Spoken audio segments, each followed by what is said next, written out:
Hi மக்களே, நான் உங்கள் சோஃபியா. என்னோட இன்ட்ரோடக்ஷன் வந்து எப்படி இருக்குன்னு சொல்லிட்டு கமெண்ட் பாக்ஸில் கமெண்ட் பண்ணுங்கள். நான் இதை கண்டினியூ பண்ணட்டுமா வேணாமாங்கிறது எனக்கு வந்து கமெண்ட் பாக்ஸில் சொல்லுங்கள். இன்றைக்கி சண்டே வந்து நாங்கள் எங்கள் அம்மா வீட்டில் வந்து பிரியாணி தான் பண்ணோம். எவ்வளோ டைம் வந்து நம்ம பிரியாணி சாப்பிட்டாலும் எனக்கு வந்து பிரியாணியோட கிரேவிங்ஸ் வந்து எப்போவுமே ஸ்டாப் ஆகாது. டெய்லியும் 3 வேளை கொடுத்தா கூட சாப்பிடக்கூடிய ஒரு கேட்டகரி தான் நான். பிரியாணி பிரியர் கிடையாது, பிரியாணியோட வெறியர்னு சொல்லலாம். ஸோ அந்த மாதிரி நாங்கள் வந்து ஸ்டார்ட் பண்ணோம். இன்றைக்கி வந்து என்ன ஸ்டார்ட் பண்ணியிருக்கோன்னு பார்த்தீங்கன்னா, தலப்பாக்கட்டி ஸ்டைலில் தான் நாங்கள் பண்ணோம். ஃபஸ்ட்டு வந்து 1 kgக்கான டொமேட்டோவும் ஆனியனும் வந்து நம்ம சாப் பண்ணி எடுத்துக்கலாம். பிரியாணியில் வந்து இதில் என்ன ஸ்பெஷல் தலப்பாக்கட்டிலேன்னு பார்த்தீங்கன்னா, இந்த ஸ்பைசஸ் எல்லாமே கிரைண்ட் பண்ணி வச்சுருப்பாங்க. பவுடர் மட்டும்தான் இருக்கும், நமக்கு தேடினா அதெல்லாம் கிடைக்காது. ஸோ அந்த மாதிரி நம்ம வந்து கிரைண்ட் பண்ணி எடுத்துகிட்டு அதுக்கப்புறம் இஞ்சி பூண்டு பேஸ்ட்டு,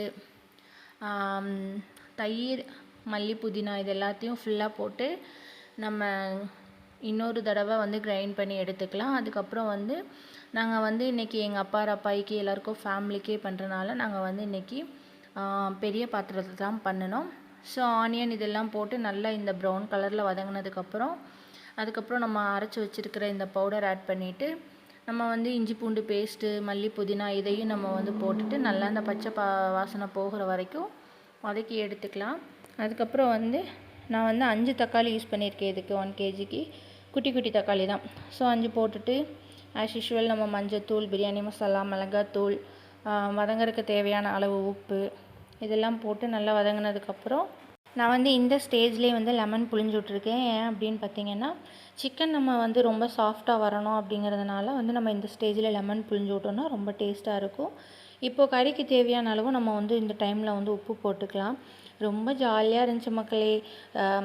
தங்கச்சி கூட அரட்டை அடிச்சுட்டு, அம்மா கூட அரட்டை அடிச்சுட்டு அப்படியே பிரியாணி செஞ்சேன். களைப்பே தெரியலை, அவ்வளோ ஹாப்பியாக போய்கிட்டே இருந்துச்சு.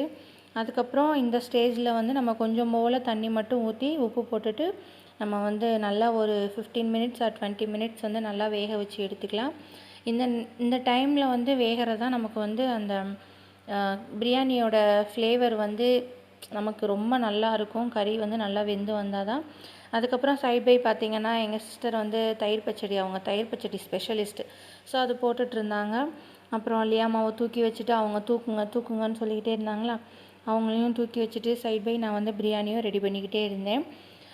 அதுக்கப்புறம் அவ்வளோதான் மக்களே. ஃபைனலாக நம்ம அரிசியெல்லாம் போட்டுட்டு தண்ணியெல்லாம் அளந்து ஊற்றி வச்சு அதுக்கப்புறம் நம்ம கொஞ்சம் நேரம் கழித்து பார்த்தோன்னா தம் போட்டு நம்ம வந்து பிரியாணி ரெடி பண்ணியாச்சு. லியாமா வந்து சூப்பராக க்யூட்டாக விளையாடிட்டு இருந்தாங்க. அந்த கிளிப்பிங் தான் உங்களுக்கு கொஞ்சம் ஷேர் பண்ணியிருக்கேன். நானே எதிர்பார்க்கல இவ்வளோ டேஸ்ட்டாக பிரியாணி வரும்ன்ட்டு. உண்மையாலுமே தலப்பாக்கட்டி ஸ்டைலில் தான் மக்களே இருந்துச்சு. அவ்வளோ உதிரியாக